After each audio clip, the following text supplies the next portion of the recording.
Retour à Bischofsheim, à la ferme Schmitt, c'est la saison du foie gras, on est en train de le préparer. Ici, Gilbert, tu nous amènes dans le laboratoire, c'est ça? Oui, là vous êtes dans le labo et plus spécifiquement dans la salle de découpe.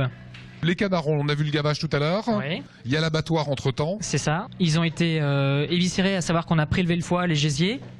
Ces foies ont été déjà traités. Donc là, on va simplement prélever le paletot, donc toute la viande qui est autour de la carcasse. Donc là, il est en train de lever les magrets. C'est Bruno, en l'occurrence. Puis les cuisses. Là, on arrive sur le dos. On va lever l'autre magret. Opération chirurgicale. Hein. Oui, mais rapide et sans douleur. Oui, ça je me doute. Donc là, les magrets sont levés. Alors, le demi-paletot est levé. Sur cette pièce de viande, tu as le manchon, le magret et la cuisse.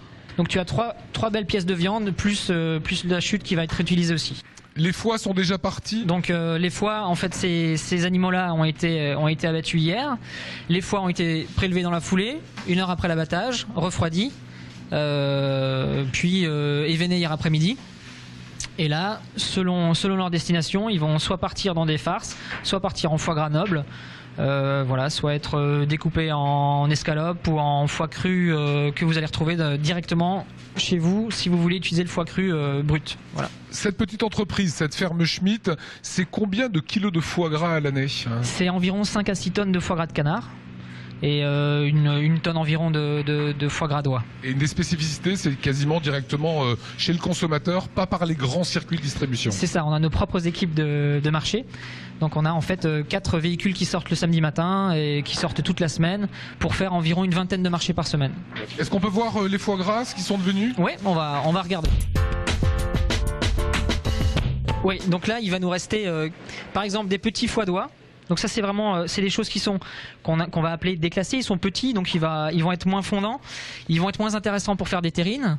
Mais nous on a toutes sortes de produits où on va pouvoir les valoriser. Tu peux me montrer un gros foie magnifique? Ah ouais. Une petite bestiole comme celle-ci. Celui-ci est dénervé? Il va le devenir. On peut aller voir ça si tu veux. Écoute, on te suit alors. Ça marche. Là c'est la place du chef. Vous avez une technique particulière pour dénerver? Oui, bien sûr. Regardez, il suffit de regarder, tout simplement. Alors, je prépare, j'ouvre le petit lobe, j'incise légèrement dedans, j'écarte avec les doigts et je cherche les veines. Pourquoi enlever les veines en fait? C'est pour une meilleure qualité gustative et de présentation. Alors, regardez bien, vous voyez, je l'ai là, je prends, je tire dessus, je sépare. Voilà, et voilà. Alors ici, à nouveau, il y a une deuxième veine, que voilà, que je suis tranquillement, et je tire, et elle vient. Et là, vous êtes sûr qu'il n'y en a plus maintenant? On va vérifier, il faut toujours vérifier, hein. On n'est jamais sûr de rien, surtout avec le foie. Le petit trait là, c'en est pas un ici? Vous voyez, exactement. On va le retirer. Ah, c'est bon, je peux bosser là. Hein. Oh, pas encore, regardez, vous vous êtes pas rendu compte qu'il y en avait encore une là. Je saisis. Et cette fois-ci, on est sûr qu'il n'y en a plus. Ce couteau-là m'a été offert par Paul Eberlin.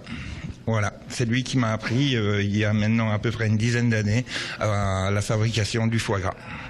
Et donc, il me l'a offert. Et depuis, vous dénervez toujours avec ce couteau? Toujours avec ce couteau. C'est mon couteau fétiche.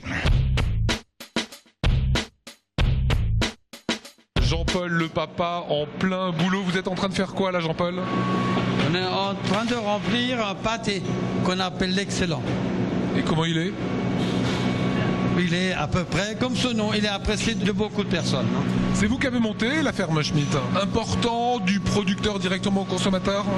Oui, je pense que c'est ça qui nous a, disons, qui nous a aidé à suivre cette voie. Parce que quand on a commencé, on n'était pas dans cette production. On a polyculture. Et puis on a commencé à faire un peu ça. Et puis c'est le fait de pouvoir vendre directement, de voir le client, de pouvoir lui vendre le produit. Je pense que c'est ça qui nous a motivés à continuer. Et les bons produits, évidemment. On essaye de faire au maximum, au mieux. Hein. On a essayé de vous montrer en très peu de temps un maximum de choses et vous voyez que la chaîne est complète. On part des animaux et puis on arrive au bocal, de la fourche à la fourchette. Voilà, pour le vrai foie gras d'Alsace. Hein. Pour le vrai foie gras d'Alsace. Voilà, bon appétit, c'est ce que vous allez déguster à Noël et au réveillon, en tout cas je vous le souhaite.